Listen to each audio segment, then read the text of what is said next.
안녕하세요, 오타카 매거진입니다. 오늘은 아이언맨이 어벤져스 마지막 편인 엔드게임에서 캡틴 아메리카의 방패를 건네주러 타고 온 바로 그 차 아우디 이트론 GT를 소개하려고 합니다. 우선 영화 얘기가 나왔으니 어느 정도 곁들여서 살짝 설명을 좀 붙일게요. 아우디가 뜬금없이 마블 어벤져스 스토리 1페이지에 마지막 영화인 엔드게임의 자사 브랜드를 선보인 것이 처음이 아닌데요. 바야흐로 2008년 마블 스튜디오의 헐크의 실패 후 슈퍼히어로의 시리즈물에 대한 제작의 운명을 가릴 영화 아이언맨 1이 공개가 되었고요. 그 영화 안에서 로버트 다우니 주니어 이하 로다주가 멋진 R8 쿠페를 타고 등장하는 모습을 기억할 겁니다. 실제 영화에서의 차는 PPL은 흔했지만 무엇보다 아우디의 존재감을 알리는 그리고 수두룩한 프리미엄 브랜드 차들이 질비한 가운데 엄청난 갑부인 로다주가 연기한 토니 스타크가 데일리카로 타는 그 차로 낙점되어 최고의 부자가 선택하는 그리고 관종 같은 영웅이 선택한 그 브랜드라는 이미지를 심어주게 되었고, 실제로 이는 판매에 좋은 영향을 미칠 만큼 한때 아우디 붐이라고 할 만큼 성공적인 마케팅이었죠. 최근 CES에서는 뒷자리에서 VR 컨텐츠를 즐길 수 있는 아우디의 홀로라이드 시스템을 마블과 함께 개발할 만큼 마블과 아우디의 유대관계는 끈끈하다라고 할 수가 있습니다. 그리고 마블 페이지 1의 대망의 페날레를 장식할 마지막 차량으로 아우디 이트론 GT의 시제품을 우선 공개를 했고요. 그 트렁크 안에서 캡틴 아메리카의 비브라늄 방패를 어떻게 보면은 미국의 상징 캐릭터의 상징적 무기를 짊어지게 함으로써 세계인이 시청한 그 영화 안에서 단연 눈에 띄는 저 차는 언제 나올까 하다가 바로 지난 2월 중순에 공개되면서 다들 머릿속으로 토니 스타크가 탄 바로 그 차라고 떠올렸을 겁니다. 아우디 이트론 GT는 LA 오토쇼에서 공개를 했고요. 마치 유려한 패스트백의 아름다운 선으로 잘 빠진 A7의 전기차 버전 같은 매우 아름다운 차가 나왔다라고 다들 놀라움을 금치 못했죠. 실제로 공기역학에도 많은 신경을 쓴 차가 맞습니다. 생산은 독일 볼링커 호페 공장에서 시작되고요. 볼링커 호페 공장은 아우디 최초의 순수 전기차인 이트론 SUV를 생산하고 있는 벨기에 브리실 공장과 함께 탄소 중립을 목표로 하는 공장이기도 하죠. 그렇다면 아우디 이트론 SUV와 같은 플랫폼을 사용해서 제작하느냐? 그건 아닙니다. 구별을 위해 아우디 이트론 SUV는 그냥 이트론이라고 칭할게요. 이트론은 폭스바겐의 MLB 에버 플랫폼을 기반으로 제작을 했는데요. 이 플랫폼은 지난 폭스바겐 투아렉 모델을 얘기하면서 설명했던 바로 그 플랫폼이죠. 간단하게 언급하자면 투아렉과 아우디의 Q7, 람보르기니의 우루스, 벤틀리의 벤테이가 등 폭스바겐의 플래그십 SUV부터 프리미엄 브랜드 SUV까지 아우르는 플랫폼이죠. 다만 전기차 전용으로 특화된 플랫폼이 아닌 내연기관의 플랫폼이 바탕이 된 전기 SUV인 셈이었죠. 아우디 이트론 GT는 다릅니다. 폭스바겐 그룹의 전동화에 따라 개발된 퍼포먼스 플랫폼 J1을 기반으로 제작했는데요. 바로 이 플랫폼을 같이 쓰는 차량이 포르쉐의 타이칸입니다. 2단 기어에 마치 전기차만의 음색을 잘 표현한 바로 그 타이칸이죠. 타이칸의 DNA가 있는 아우디라는 겁니다.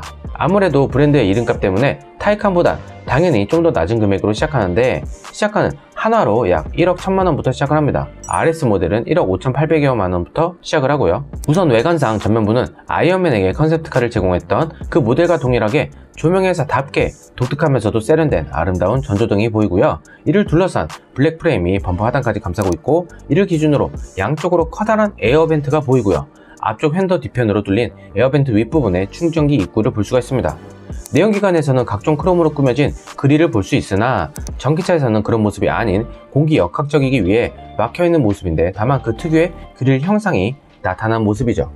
별칭이 조명회사라는 얘기답게 그릴보다는 전면 헤드라이트에 대한 상세한 얘기를 해보자면은, 우선 스마트키나 어플리케이션 연동 웰컴 라이트가 매우 화려하게 켜지고, 이 웰컴 라이트 같은 경우 그 어느 제조사보다 가장 화려함을 자랑을 하죠. 기본 트림엔 시그니처 LED 라이트가 장착이 되고, 옵션으로는 상시 상행등을 켜면서 다닐 수 있는 매트릭스 LED 헤드램프와 BMW가 유행시켰던 하이빔 범위를 2배로 확연히 늘려주는 레이저 라이트가 기본 트림에서는 옵션으로 제공됩니다.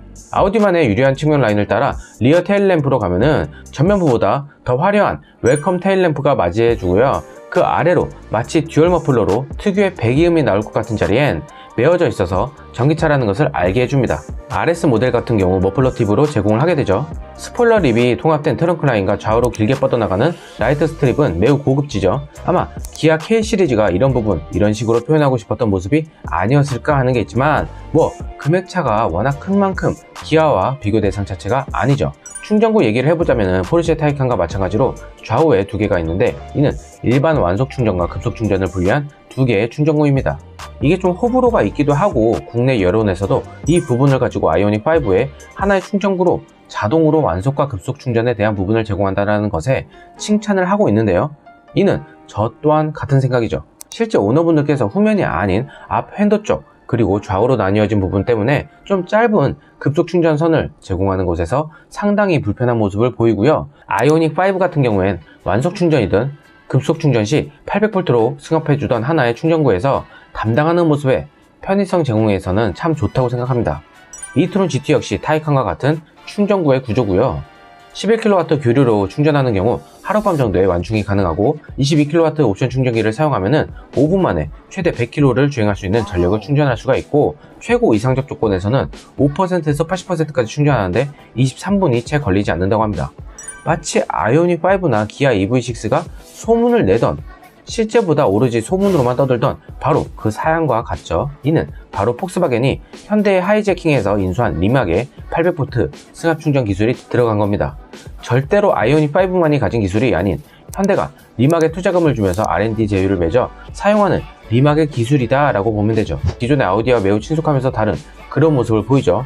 테슬라처럼 이질감이 느껴지는 극대화된 심플함도 아니고 그렇다고 기존 내연기관의 레이아웃도 아닌 상당히 다른 부분을 제공합니다. 그동안 익숙했던 아우디만의 듀얼 터치존으로 이루어진 센터 패시아와 그 위로 가로 일자로 연결된 송풍구 라인 그리고 전자식 기어 노브로 대변되는 것들이 많이 달라진 모습이고요. 외형으로 볼 때 상당히 유려한 라인으로 공격각 디자인을 적용, 항력 계수는 0.24cd로 상당히 좋은 항력 계수를 보이죠. 내부로 들어가면은 우선 풀 디지털 클러스터에서 지도 지원과 많은 기능들 및 차량의 현재 상태를 볼 수 있는 것은 당연하고요. 센터 패시아의 메인 인포테인먼트 화면 역시 기존의 것을 사용한 모습을 보이는데 10.1인치 화면의 크기를 자랑을 합니다. 여기서부터 내연기관 모델과 차이점이 분명히 지고요.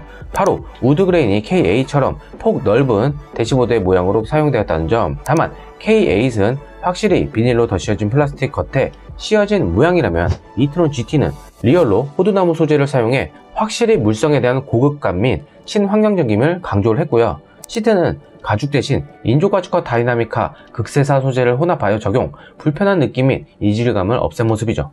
게다가 무광 카본을 사용해서 고급 소재를 곳곳에 적용하여 내연 기관과 큰 이질감이 없는 그런 고급감을 선사한다는 것이 특징입니다.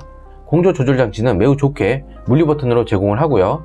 그 아래로 송풍구가 있고요. 그 아래로 좌측부터 드라이브 모드 및 TCS 온오프 버튼, 가운데 비상등과 주차 센서 및 자동 주차 보조 등이 나열되어 있고 그 아래로는 시동 버튼이 가운데에 위치합니다. 흔하지 않은 위치죠. 가장 놀랄만한 게 완전히 다른 전자식 기어 노브 시스템을 적용했습니다.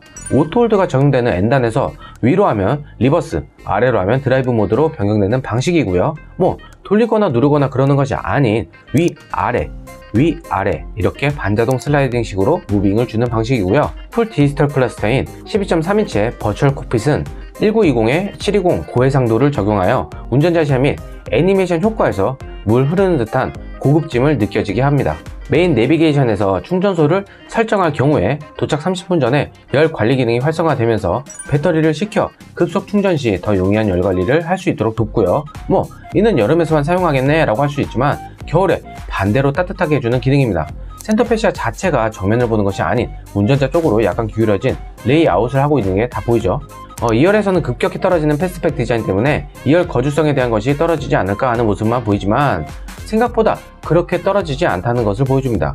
키가 180cm인 성인이 앉았을 때 발을 넣을 수 있는 공간이 있어 큰 불편함이 없다고 보여주는데 솔직히 약간 무릎 공간이 그렇게 넓은 모습이 아니라는 것을 알 수가 있죠. 내연기관처럼 2열에서 공조 시스템을 조절할 수 있는 그런 부분을 제공하지는 않습니다. 솔직히 이 가격대에서 아쉬운 부분이지만 전기차는 정말 하나하나가 연비, 즉 전비로 이어지기에 나름 불필요한 것을 추려낸 모습이죠. 워낙 시트의 질감 하나하나, 내부 소재들 자체가 친환경 소재를 사용하고 재사용이 가능한 자원의 지속성을 발휘할 수 있는 그런 것들로 이루어져서 새 차를 타도 쾌쾌한 냄새나 그런 것들이 없고요.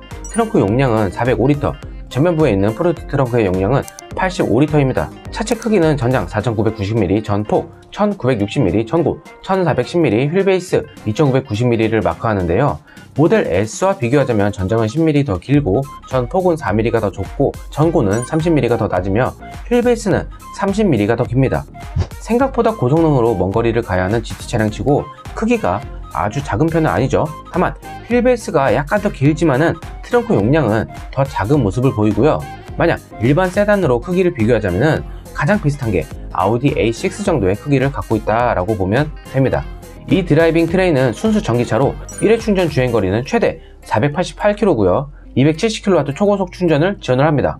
기본 트림의 시스템 총 출력은 476마력, 최대 토크 64.2kg의 성능을 발휘하고요. 고성능 모델인 RS는 최대 시스템 총 출력 598마력, 최대 토크는 84.6kg를 마크하죠. 전 트림, 전륜과 후륜의 모터가 각각 탑재된 트윈 모터 시스템 및 쿼트로 시스템을 적용했고요. 포르쉐 타이칸과 같은 2단 변속기가 조합되어 있습니다.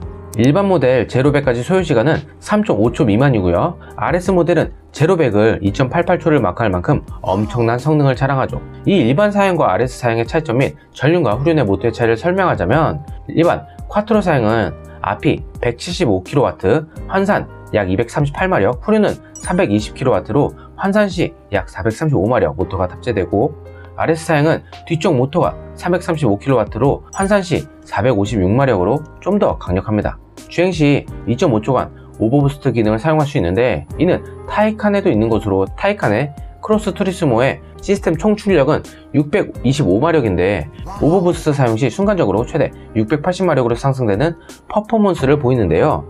이와 같은 방식이라고 보면 됩니다. 아우디 같은 경우에 476마력의 오버부스트는 순간 최대 522마력, RS 모델은 598마력에서 637마력까지 마크되는 놀라움을 보여주죠. 물론 배터리의 더 빠른 소모는 당연한 거고요. 2단 변속기가 적용된 뒤쪽 모터는 평소엔 2단 기어를 사용, 런치 컨트롤이나 강력한 토크가 필요한 상황에서 1단 기어를 사용합니다. 배터리 같은 경우 86kW시에 고전압 리튬이온 배터리가 장착이 되었고, 배터리의 내부 구조 및 배터리를 둘러싼 프레임 및 커버 플레이트는 경량 알루미늄으로 제작되었습니다. 배터리 시스템은 28개의 나사를 통해 차체에 부착되며 차체의 강성 및 충돌 안전성에 크게 기여했다 하고요. 이 배터리는 차축 사이에 위치해 공간을 확보함과 동시에 낮은 무게 중심으로 인한 5대5의 무게 배분율 및 12개의 파우치셀로 구성된 모듈이 33개가 탑재가 됩니다. 이 셀 공간 아래에 자체 저온회로에서 냉각수가 순환을 하게 되고, 이에 평평한 입출 단면의 복합 구조가 있으며 배터리의 최적 온도는 섭씨 30에서 35도를 마크하고요. 당연히 히트 펌프가 더해졌고요. 스마트폰 앱을 사용하여 탑승 전에 미리 내부 온도를 조절하고 충전을 관리할 수가 있습니다. 이 드라이빙 쿼트로 시스템을 설명하자면, 전기 장치를 통해 듀얼 모터를 구현되어 기계식 쿼트로보다 5배 더 빠른 반응을 보여주는데요.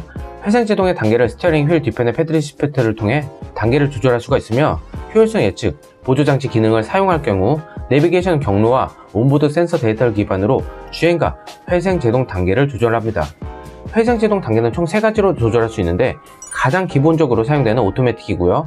이는 내비게이션상의 경로나 교통의 흐름 정보에 따라 자동으로 정해지는 거고요. 두 번째는 드라이브 모드에 따라 바뀌는, 예를 들면 에코 모드와 스포츠 모드에서 회생 제동량이 극도로 달라지게 되는 거죠. 고속주행을 하면서 브레이크를 별로 밟을 일이 없을 때, 가속 페달을 뗐을 때 급격하게 회생 제동을 많이 할 필요가 없겠죠. 반대로 시내 주행처럼 가감속 상황이 많을 시 짧은 거리에서도 가속 페달을 발에서 떼면은 감속을 많이 해서 운동 에너지를 회생 제동 시스템으로 회수할 수 있는 그런 모습을 보이는 거죠.